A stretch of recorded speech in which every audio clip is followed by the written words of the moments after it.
Hey, what's up everyone? How's it going? Today is March 19th, 2022. Yeah. I got a funny one for you guys. I was thinking of one. But before I get started, thank you all for your wishes for my brother and all. And honestly, I don't know how he's doing. I know he's still alive. I'm sure they'll get in touch with me if his progress changes. But I mean, it doesn't sound good. Swelling on the brain. Sounds like they fucking caved the skull in pretty much. So I don't know. It's been touch and go ever since. I haven't heard anything since then. But thank you all. Yeah. My brother's a trip. You can never really count him out. I'll tell you that much. Believe me. I lived with that dude, man. That's my brother. I've known him my whole life. And he's a tough cookie. He's pulled through weirder shit, believe me. So anyway, getting into my video. Yeah, I was thinking about this time. I was out in Sheepshead Bay, I believe it is, an Italian neighborhood in Brooklyn, and I'm hitting the layup. I go there by myself. I believe it was the B train or something like that that runs with the slants. D3 was on here. We were talking about the same layup once before when we had an ink fight. Was throwing ink at each other, like, because his marker dripped on me, so I went for the before, you know. It's one of the ones I did with D3 Sammy. But it's the same layup. Anyway, I was there by myself. And this is probably early 87, late 86. Yeah. So this is around the period of time when most people are listening to, well, alright, like rap music was very big. Rap music was a big thing. You also had a lot of heavy metal and those hairspray bands playing all that glam rock type music. You had that. Then you had this other thing, which is like freestyle music, like Noel. Actually, those dudes are Queens, like PK and all them guys, KK and them. Yeah, they knew that guy Noel. You know, Silent Marvin, yeah, and Johnny O, Cynthia, and all that shit. That was a whole other section of music, right? I'm bringing this up for a reason. So now those are pretty much the 3 or 4 forms of music that people were listening to. And you have people like me that listen to the old rock and roll and shit like AC/DC, stuff like that. You know, Guns N' Roses were very popular at that point. Metallica, stuff like that. Yeah. Okay, so we got that music part done, right? Now I'm in this layup. I'm inside the train cars where people would enter the train to sit down. I got a can of marsh ink on me. That's normally what I bring a place like that. I could get a good 60 cars, 50 cars. If I don't go ape shit in each car, I just catch maybe 4 or 5 tags in each one. Yeah, I can make it spread. And the 6s, the IoTs up in the Bronx, that was a different story. I would just fucking wallpaper them fucking things because I already had every single car. So there's no reason to get every single car again the same amount. I might as well just put more in each car. You know, make it kind of like when someone enters inside, it's like, oh shit. That wasn't my ideas doing these trains out in Brooklyn. I was just trying to get a lot of them. My name a little bit in each car instead of a lot in each car. Once I get a little bit in each car, then I move on to amping up the amount per car. But right now I'm just trying to get enough of them out there, spreading out and shit, you know. Anyway, I'm by myself. I'm going through. Now, after you hit 10 cars, all the doors are always open on there. But when you get to the 10th car, either the caboose, the back of the train, or the front of the train where the guy would actually be driving the train, those doors are locked. So at that point, every 10 cars, you got to get out and go around and get out the train, go into the next train, into the 9th car, and hit the 10th, and then keep going down. So now, when I was doing this, going out of one set of 10 cars, trains from the inside, going out to get into the next set, I bump into some people, kids. They were probably about 14, 15 years old. At this point, I was probably 18, 19 years old. So I bump into them. I forget. I don't even think they amounted to anything. Probably this moment scared the shit out of them or whatever, but I don't even remember much about them. I remember what they looked like. They were white kids. Yeah, I remember what all of them had brown hair. I remember what they looked like. It was in the summertime, a hot summer day. Sunday afternoon, about 10:30, 11 o'clock in the morning maybe. Yeah, almost noontime. jumping around it. So I bump into these kids, children, teenagers. Like I said, I'm about 18, 19, they're probably about 14, 15, 16 years old. There's about 3 of them. So I see them in there, you know, like, it's funny because it's like all bushes and you're up on a gravel part that goes down into people's backyards, and sometimes you have little restaurants and shit like that with dumpsters and stuff like that, but it pretty much goes right into people's property. So I'm in the middle from one station to another, pretty far in. I believe there's a bend coming around. They always have 2 sets of trains, and it's just, it runs straight through. You could go off in that fucking place. It's almost like hitting a yard. So yeah, you could hit one whole set. This is how I normally would do it. I would go from one station to the next station, right? Then I would go all the way back and go from that car to the next station, all the way back again to the same exact station. So I'd get both sets, then I'd move to the next station. Most of the time, because it's so quiet out there, I don't even just keep writing graffiti straight through the fucking station, because there's hardly ever people on the platform. But 11 o'clock in the morning, 10:30 in the morning, yeah, there'll be people. You just gotta be quiet. And even what are they gonna do? There's not like cell phones and shit, you know. So, I mean, they can tell them conductor that's in the token booth. Most of the time, they don't even give a fuck. Anyway, getting back to this whole thing. So I meet these kids, right? Now, I don't bother hiding my ink and my marker. I'm just going from 10 cars. I'm just going from a set of trains to the next set of trains. So as I'm doing this, I have a marker in my hand. I got the ink stuffed down my pants where my belly button is and my dick. All right. So these kids pop out. I don't remember where. I think they actually came from under the other parked train. And oh wow, you write graffiti? I'm like, what? I'm like, yeah, of course. Like, I'm ink all over my head. I got a fucking mop in my hand, like literally like a thing with a fucking chalkboard eraser hanging out of it and shit. And got ink on me and stuff. I'm like, yeah, right, you know, just that. So we go into that next set of cars. So we hit like 1 car, 2 cars or something. They're just doing their thing. I'm kind of like just more systematic, and I'm going through it and just trying to get rid of these dudes. Like, I know once I'm done with that particular car, I'd be in the next car by myself, and I'll just keep pick, and I'll be past these dudes, and that's it. I won't have to worry about them anymore. They were not noisy. They weren't causing any problems or anything like that at all. I'm not saying nothing bad about them. They were actually pretty good. If it was their first run or whatever, I don't know. But yeah. So then, all of a sudden, I notice about 2 cars down, the orange door part, like that. You know, like I see the doors. It's in each door from 1 car to the next car. You got in between cars. You got a square window. So now, I see a door off in the distance moving. I'm like, Then I actually see a figure, like a human being. But they're not, like, I knew it wasn't a police officer. I figured it was either another graffiti writer or someone that's in there that works for the MTA that normally puts up the posters or changes the roles. Like the roles that say what station, like we're going to 205th Street, Bedford Park, all the way down to Coney Island or whatever the fuck. They change it. Maybe they're changing it from a B to a D or something like that, you know? So they would go through that sometimes and change the scrolls. But that would be someone that would walk very systematically. You get me? Like, if it's a cop or something, he's trying to get to where he's trying to get in there. He's just going to keep walking straight through. I would see, it's like, see this screen here that you're looking at me on? Let me see something. Alright. Here, you see my keys? Let's act like that's him. And this whole screen that you guys are watching me on, right here, is the window, alright? See, he would be like this, in the middle of the window, walking, but if it's a cop, he would just go like this, walk right through. You wouldn't see him disappearing, you know? This person, when they're going, I would see him here, they go to this side, then they go to this side, and this side. And that's normally what a graffiti writer would do. You only see what you see in the window. You can't see what they're doing on the sides. Now, that's what a graffiti writer would do unsystematically. Oh, let me catch a tag here, let me catch a tag there. But no, if it's a man putting up posters, he's going to do it systematically because the posters are in a location that he's been going to and going to and going to month after month, possibly year and decade after decade. The person could have been doing this.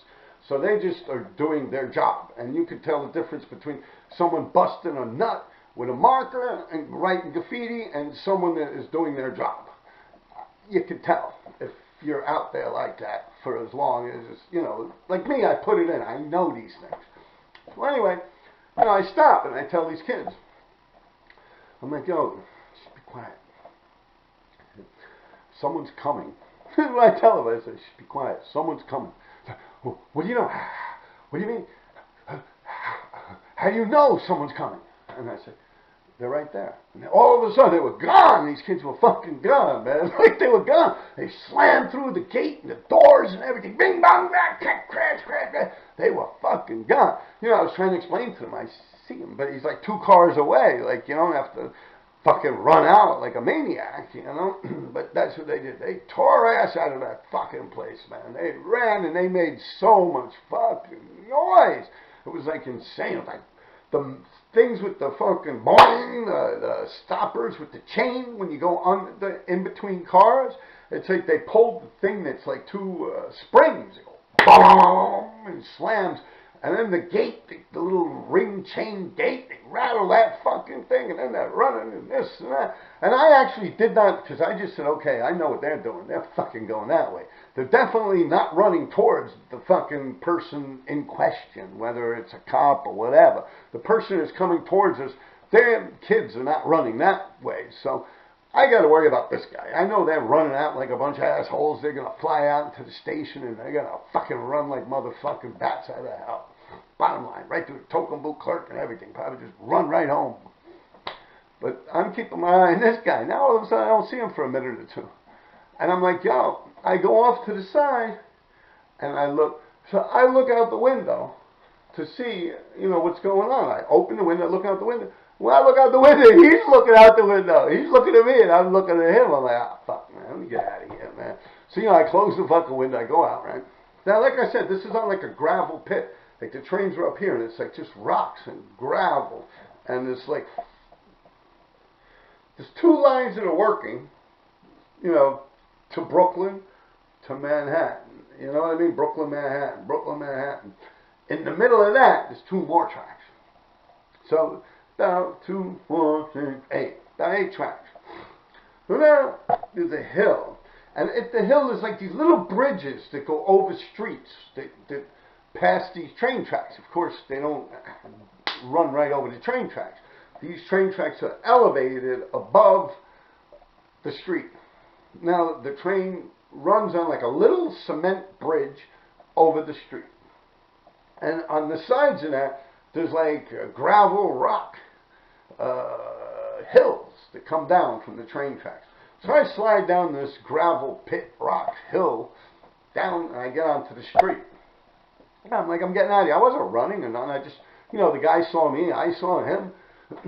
I just said, yo, let me get out. So I quietly got out in between cars, went down, climbed down this gravel pit towards where the street is. It's like a little cement bridge that goes over the streets. I slide down that shit and I get down on the street. Now, when I'm on the street, the first thing I notice is there's a fire hydrant there. There are about 4 or 5 Italian dudes, right? And they're all wearing velour, like jumpsuits. Like sweatsuits, right? Actually, no. The one dude, he had a bucket. He had shorts on, but they were long shorts that go up to almost his knees, like a basketball player type nylon-y type material, and like a BVD t-shirt type deal. Italian dudes, they were all Italian, gold chains and shit, you know. So they're out there washing their car. Let's make it simple. The funny thing is, it's actually a Cadillac, you know, and they're playing. This is the craziest shit. They're actually, the reason I was explaining this stuff about music, they're playing that Billy Joel song. If that's what it's all about, I'm moving up and moving out. Something about trading in a Chevy for a Cadillac, you ought to know by now. And if that's a Hackensack house or something, I don't know. I don't like Billy Joel. But anyway, this song is playing, and it's like so cliche, like Italian dudes, you know what I mean? Like to change the Cadillac, and they're washing the Cadillac in front of a fire hydrant. Like they got soap and everything. They got the fire hydrant turned on and everything. So anyway, like they saw me come down off the hill, but I figured, man, I don't know. But like I explained before, these dudes were probably a couple of years older than me. I was about 18, 19. They were probably about in the early 20s, mid-20s or something like that. So yeah, they saw me come down off that hill, and I'm just walking past them and shit, you know. So like, yeah, hey, what were you doing up here? Get over here. So I look at them like, I'm not going over there, you know. So I look at them all tough like, you know. Like, yeah, right, motherfucker. I just keep going about my business. All of a sudden, like, the dude with the bucket, he just poured that shit on me. And, yo, they fucking started beating the fucking shit out of me, man. Yo, for real, that shit felt like a 10, 15-minute beating, man. These dudes were stomping my fucking head and shit like that. And all I keep remembering is that Billy Joel song, like, that's what it's all about. I'm moving up and out. You buy a house out in Hackensack. Yo, I swear till this fucking day, yo, if I hear that song, man, it's like post-traumatic stress syndrome and shit. Please no, please no. Yo, these dudes fucked me up, man. For real, they beat the fucking shit out of me, man. And I remember I saw a pizza parlor, so I figured that, you know, I got down that hill. I go this way. They were washing their car right there. It's a perfect area. It's kind of dead and shit. I'm seeing a pizza parlor, so I'm like, I'm going to go in there, ask the guy if he's got a bathroom. I'll wash up a little bit, maybe buy a slice of pizza. I'll get back on the train and go home. You know what I mean? Like, that was my plans and shit, you know? But yeah, man, that's fucking crazy shit. I sort of, so, yeah, like, when I was exactly even with them, one of them actually asked me, with the bucket. They said, oh, what were you doing up there? Huh? Some shit like that. Come here, you! Like, I kept walking. Like, come here, you! But they're like, yo, Joey, hey, oh, hey, hey, you know? Like, I was getting stomped out, you know? I ain't gonna lie, man. They fucked me up, man. And it kind of, yeah, man, like, yo, my head and my face, like, I mean, maybe this story came to mind thinking about what my brother's going through right now, but he's not even conscious, my brother. But yeah, I remember that shit, man. They were like fucking beating the shit out of me. I remember my head bouncing off the fucking concrete. And yeah, man, they beat the fucking shit out of me. They were stomping my fucking head. I mean, they didn't stab me or pull out no baseball bats and none of that shit. But yeah, they could have really like did me in right there. There was like no one around, man. There was like private houses and shit that come up on a row and shit. Yo, these dudes just fuck. Like they knew, like I heard, like, if you motherfucker coming to our neighborhood, you coming to our fucking neighborhood with that bull. Like they knew I was up there writing graffiti. I mean, I was covered, I had fucking graffiti utensils on me, you know what I mean? And I remember that, yeah, they did use the word graffiti. Like, you motherfucker can come to our neighborhood with the fucking graffiti. Out in Sheepshead Bay, yo. You know, they had a lot of Italians, man. Those are Italian neighborhoods and shit, man. I'm pretty sure it was Sheepshead Bay, man. But I don't know how they roll or who lives where, what, and when it comes to these, like, mafia families and stuff. But these dudes were probably, you know, just knock around dudes and shit, you know, out there. But they were definitely of Italian descent, you know. They had a Cadillac and shit. They were playing Billy Joel. Yo, they beat my ass, yo. I remember that shit, man. Them fucking kids, man, they must have just ran the fuck out of there. I know they didn't go down. They probably ran past those dudes first, maybe. But I doubt it. I believe those kids ran right out the station. But they were probably from that neighborhood, those children. They were probably from that neighborhood experimenting with the idea of being a graffiti writer. And I sat back and thought about it. And I don't remember one single time that I went to that layup and did not bump into someone. Every single time I went to that place, I bumped into other writers. Every single time, man.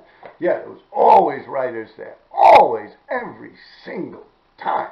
That's how many people wrote graffiti.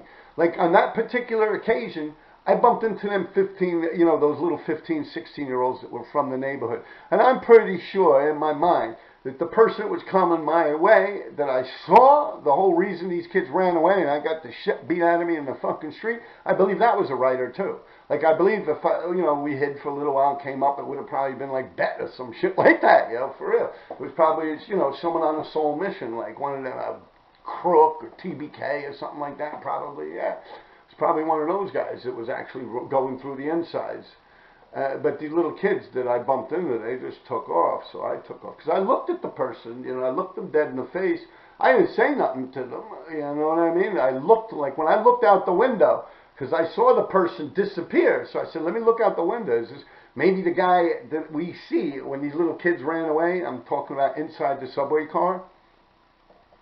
Like when these little kids ran away and I'm looking through that window, I don't see the dude passing the window no more. So he's not walking towards me, he's not walking anywhere. He pretty much disappeared. So I said, shit, let me look out the window to see where this guy's going. He might be running right for us, or chasing after these kids or something. So I pulled down the window. When I pulled down the window, he's looking out his window in my direction, and I'm looking out my window in his direction. We literally looked at each other. We're about a subway car and a half away from each other, looking at each other. I didn't say a damn thing. I just closed the window. I didn't move fast or nothing. I just pulled it almost like it's my job. So as far as that guy knows, I'm a cop. And as far as I know, he's a cop. So, yeah, but I do believe in my heart and soul that it was probably just another writer that was coming through. The way they were jostling about. You know, they weren't doing nothing systematically, like I said, like it's their job or anything. But, yeah, that's funny, man. I swear to this day, man, if I hear that fucking song, I'm like, oh, please stop. Yeah, man, how's that song go, man? I don't even know the name of it. But it's Billy Joel. Man, it's like I bought a work down on Sullivan Street. Is that all you get for your money? And if that's what it's all about. I remember that. I was like, moving up and out. I got fucked up. I'm sitting here laughing about that shit now, but you know, I remember I couldn't bite down. Yeah, for nothing, man. My eyes, both eyes were black and blue because I got kicked right dead in the fucking face. Once your nose gets hit, your eyes are gonna fucking boom, black and blue. I had two black and blue eyes, and they weren't just black and blue. They were all puffed out like a fucking frog or some shit, or like a newt. Yeah, big eyes like this, man. I was like, yo, Adrian. Andrew Lace was joking about me with that, and Sash, Gary Sash. Yeah, they were like, yo, Adrian. I ain't give a fuck. I walked out of the street like that, yo. I ain't care, man. I ain't give a fuck. Yo, my shit was like just little slits and shit. They're all purpled out. Yo, them dudes fucked me up. I ain't take none of my teeth out, man. But yeah, they fucking did me in bad, yo. That was a bad one, man.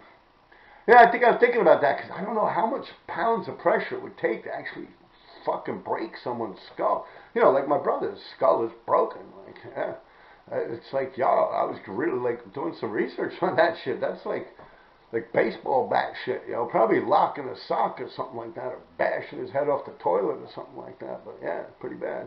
Unless he got poked up a little bit, but you know, that's just bullshit. It's nothing deep enough. But yeah, I wish him well, man. He's a funny dude, man. Yeah, he's a good dude, man. That's my brother, man. You know, you feel bad like he's locked up and like there's nothing you can do about it. Like you're sitting, you got, you know, yeah. That's crazy, man. Yeah, you just want to go and help them, like, you know, you want to, I mean, I don't want to go getting locked up or nothing, but yeah, it hurts, man, it does. It's a weird kind of pain, man. Yeah. All right, man, I hope you guys enjoyed this one, man, but yeah, fucking Billy Joel, man. I don't know the name of the song, man. I just hopped on here. I probably could have did my research, or I could do my research now, but I'm not even going to bother, man. I kind of got a lot of shit going on I got to take care of and stuff, but yeah, my son will post this thing probably. Right now, you see, my Fridays, it got a little screwy. Because now, my son, he works. He's, you know, like I explained, he's doing pretty good for himself. And on Saturday, he actually pays for these art classes. He's being taught by Max Ginsberg, a very good artist, does good portraits and stuff. And he pays to do that every Saturday. At least for this month, I don't know, maybe next month or something like that, he'll pick a different artist or something like that. But yeah, that's what he spends his money on. And being that said, he works during the week, and it's a little tricky for me to start getting these things posted on. And I mean, I'm pretty sure I'm able to rock them like Monday and Wednesdays, but then like it either drops on a Friday or a Saturday, but this one's probably not going to hit till later on tonight. Saturday or Sunday morning, depending, you know, like I said, he's sitting in school all day, literally learning, you know, how to paint portraits. It's not, I don't know if it's not like a school, like a college where you're learning math and shit. You're pretty much in art classes, sitting there learning how to paint. And then when he gets home, he wants to try out the tricks that he's learning and stuff like that. And so he'll be in art mode, doing his little oil paints and stuff like that. So it's not fair for me to, push up on him about anything. So he'll post it at the appropriate time, All right, people. Peace. Oh, wait. Hey, where you going? Get the fuck over here. All right. You got the, this whole thing with this YouTube. I'm going to try and open it up where you guys could buy my artwork from here. But until then, I have an Instagram account. And I mean, that's pretty much what I'm looking for. Not followers or subscribers or nothing like that. I'm looking for a solid base of people who are interested in purchasing my art. Right? Like, honestly, you think they're going to, you guys, like with clickbait, I'm accused of using clickbait techniques and stuff. Even though I say it's not clickbait in the conversation, I say, but, this, that, blah, blah, blah, blah, whatever. Fuck yeah. Like, what am I clickbaiting for? You think they'd monetize this shit? You know how many times I curse and I'm talking about some crazy shit in here, man? There ain't no one going to want no commercial mixed in with my shit. Maybe some mental health shit. Like, yeah, you don't want to be fucked up like this RD guy, man. Come give us a call, man. We'll straighten your fucking head out or something like that. Maybe some, like, Narcan commercials, like to prevent, like, overdoses of heroin or some shit. I think I'm going to be selling children's toys and shit. Come on, man. Like, what are they going to have? Some little kid with cancer or something on my thing, like, to donate money? Maybe you might be able to pull off some pet things, animal shit. Like, yeah, but I don't see me getting monetized or anything like that. And like I said, that's not my goal, man. But I am going to try and get this little store thing open. But until then, why don't you guys, I'm going to do the YouTube store. Until then, you guys can find me on Instagram. And I'll post my Instagram account after this. I keep forgetting the fucking thing. Hold on, let me get it. Just give me 1 second. I grab this phone. It's not hooked up. I don't have a phone number. I just use it for the Wi-Fi.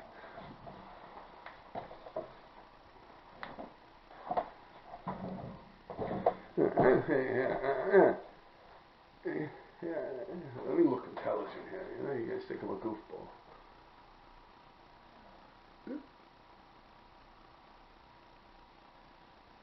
Bow. Rob Ski. Let me go to my home.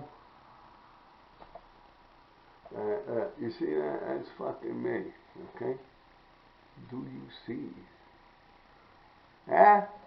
Alright, look, ain't no one following me, man. No one loves my ass, man. Hey. Well, I don't give a fuck if you follow me. Hey, look, there's a piece I did. Look at that. Boom, huh? Who's better than me, huh? Fucking A. Huh? Yeah. No. Alright. With that said, I'm only giving you that not for followers and shit like that.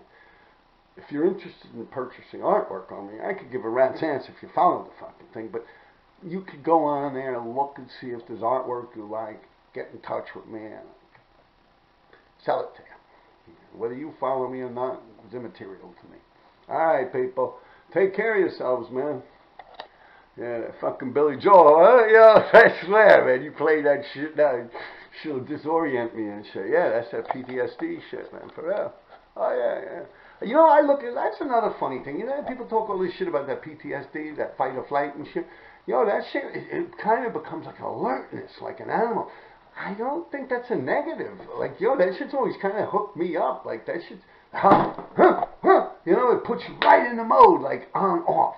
There's no in between. Like, you're not like, maybe it's a threat, or it might possibly, you just, boom, you just set it off. Like, you're like, that little shit, click.